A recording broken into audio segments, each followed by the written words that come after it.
DARC Mag number 3. Look at this.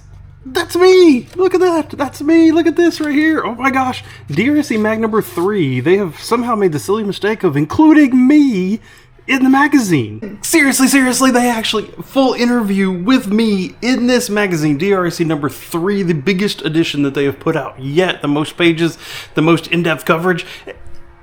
And they got me in it. Isn't that awesome? So we're gonna not go through this step by step. We're gonna go straight to my part because like this is really cool. I never ever would have imagined that DARC Magazine number 1 someone would have like referenced me, and then here at number 3 this just random dude in my garage playing with RC cars, I get to be in a magazine. That's so freaking cool. So we skip way back here, page 40, getting you started in RC drifting. Look, they even found a picture of me because I don't actually really keep pictures of me very well. There, the channel. Look, they have a picture of the old Chevelle, clip from one of my videos of my son's car in the garage that we built and gave to Cookeville Hobbies. My buddy Chris painted this body. He's down here in this with the local Cookeville Hobbies.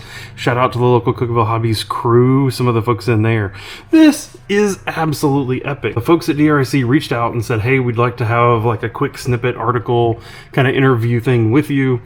So we did it actually back and forth via Messenger, asking questions, answering back and forth, kind of feeding off of it that way. And here is it. So it goes through like how I got started, and that's why the Chevelle's here. Some of the reasons, some of the things that I focus on. Absolutely honored. I can't believe. Like, it's literally surreal to imagine that here I have like a 2-page spread. So here's my self-doubt creeping in. So you're like, I'm really curious. Feedback from you. You read the magazine. You can either get it online or hopefully one of your local hobby stores actually carries this magazine in stock. Be very curious your feedback.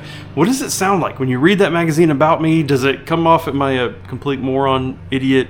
Does it come off okay? How does it come off?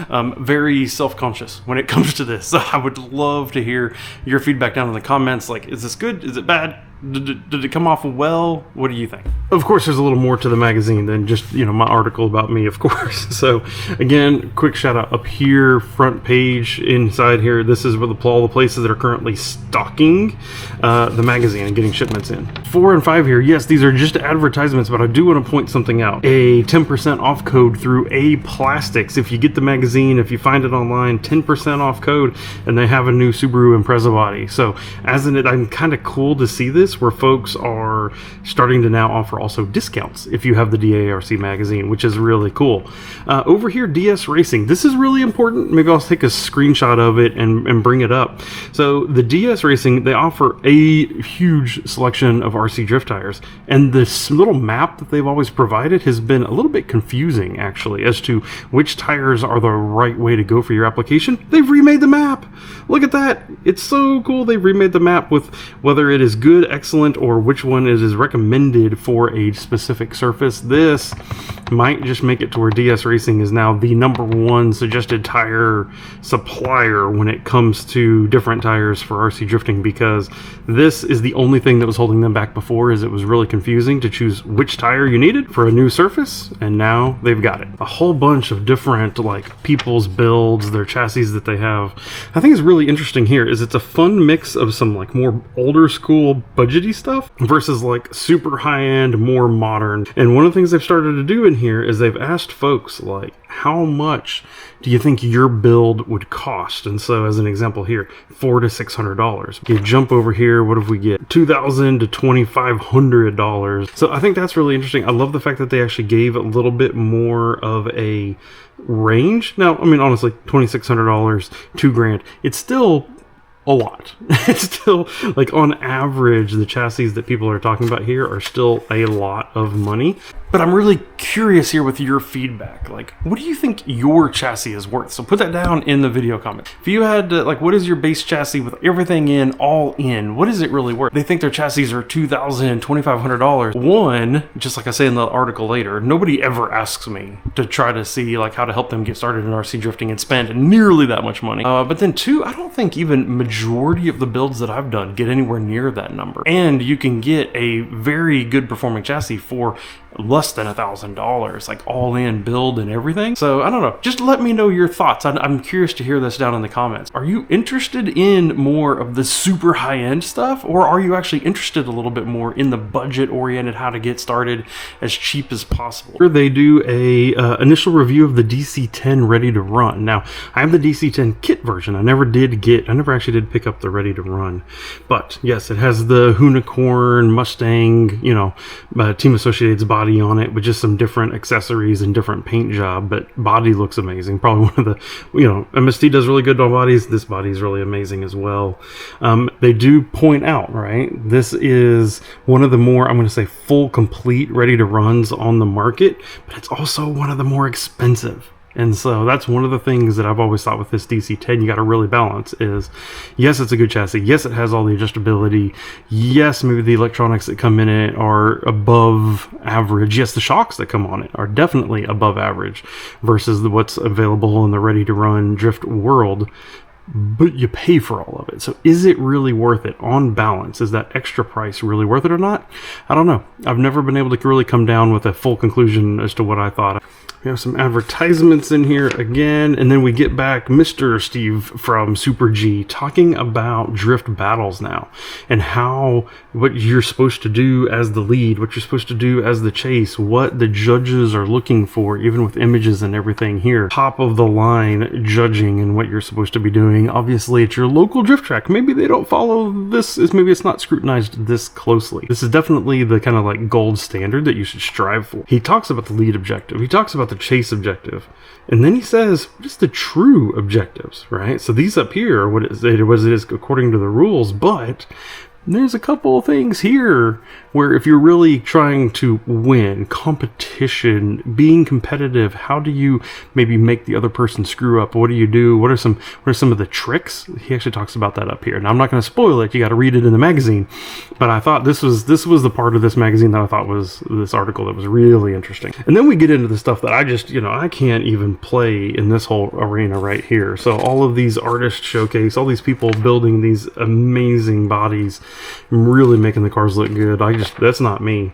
But I think special shout out over here, Josh Geeg. This Nissan looks absolutely amazing. But then also, Robert did this Toyota Hilux, and I don't know how he did this. Like, so Robert, if you're out there somewhere, I would love to hear like how you got this like glow in the dark look. It's almost like I can't tell if those are lights. Is it shining through the truck? Is that what's happening there? Or is it like glow in the dark paint? Like, what the heck did you do here? Because that is super cool. Oh, check this out. So DARC is having their 11th Missouri November 1st. So all the way down in Texas, all the way down outside of Dallas, Texas. Like, is it worth road trip? Like Tennessee to Dallas? It's like 15 hours or something like that.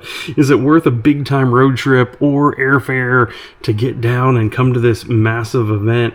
Looks like it's going to start at 1. It looks like it's going to go well into the night. This could be really, really cool. And speaking of road trips, updated DARC map as of September 1st. I always threaten what I'm going to do is take the staples out and actually take this out and put this up on the wall. But I never actually do it because I don't want to destroy the magazine. I can't thank the DARC folks enough for the amount of work that they do to put this together. This is awesome. Coverage of the Super G, the SDC, all the competitions, what's happened in the latest rounds, pictures of the winners. So they did some changes here because this used to be a lot more words, a lot more description, but now it's a lot more pictures of the folks. If you're one of these folks, if you're pictured in here, give yourself a shout out down below. Would love to know if you're on here or not. I think this might be a new section to the whole magazine, and I really like it. So this is all about like a drift track, a group in a certain area, kind of telling their story about how they got together. So this is the Hawaiian drift group. So you know, they talk about how it's really hard for them to find a location. So they have some of these kind of pop-up locations. Again, very focused on kind of like the family group atmosphere and how awesome it is for them to have that kind of team mentality. My article, we already talked about that. Haha, still very, very proud. Still very, very proud about that. Now, this is interesting. This is one of the ones that I think a lot of people have very strong thoughts on. Tamiya and drift. So this Cody Garland, all about converting some Tamiyas into drift, and they look at even all the different chassis and all this other kind of thing. I personally think this is fun. and usually a waste of time. That's at least my opinion, and now half of you are very mad at me. So there's a bunch of people who love their Tamiya TT01, CT02s, and making them into rear-wheel drive drift cars using like the MRC kits to get them over there. Cody talks a lot about that here in this article, about what he does and what are some of the tips. What he's done that I think is really fun is he's also branched out to some of these other chassis to just see what can be done, including a Tamiya Grasshopper. He took a Tamiya Grasshopper and he made it drift. That's pretty epic, actually, right? So that's fun. I have wanted to do something like this over and over and over again, and I've never had the guts to actually spend the time and figure it out and dive in and make it happen.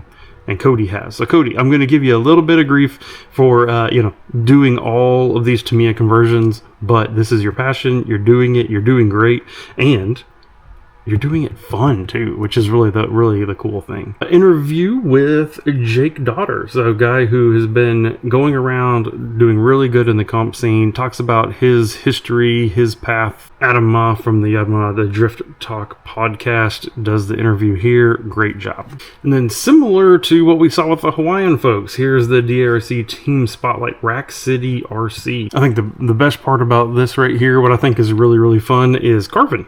So Carvin is the man, the myth, the legend behind RC Cut and Paste Graphics. He's the one who helps me with my graphic kits and all that on my bodies. He's the one, you can actually buy these Roadside RC livery sets from him on the RC Cut and Paste website. So it's kind of fun to see him here pictured in the magazine. He definitely deserves it with all the work that he does. I would love to know someday how many of his liveries are out there running around the world. There we go, a couple more advertisements, and then the back cover. Look at this sneak peek coming September. The BL RPX4 new Yokomo ESC, and end of August the new Master Drift 3.0. I've been threatening for quite a while now to make a full Yokomo build using an MD and using their ESCs, their motors. I've used the servos and gyros before, but literally just a top to bottom full Yokomo build. I've been threatening that for a while. Maybe this is finally the excuse that I need in order to do it. Maybe that ties back into that like expensive versus cheap build and like what the differences are. Maybe this is going down that path. So let me know if you're interested in me doing that as well. I would love to hear your thoughts. If you're excited about these new parts, new chassis coming out, if you think it'd be kind of fun to see a full Yokomo build or not, let me know. Let me know down in the comments. And then again, if you have not done it, go find yourself online. You can find it at darcmag.com. Pick them up at individual shops. Try to get yourself one. You need to get it. This is, again, super awesome. The DRAC folks are putting this out there. You got to get one.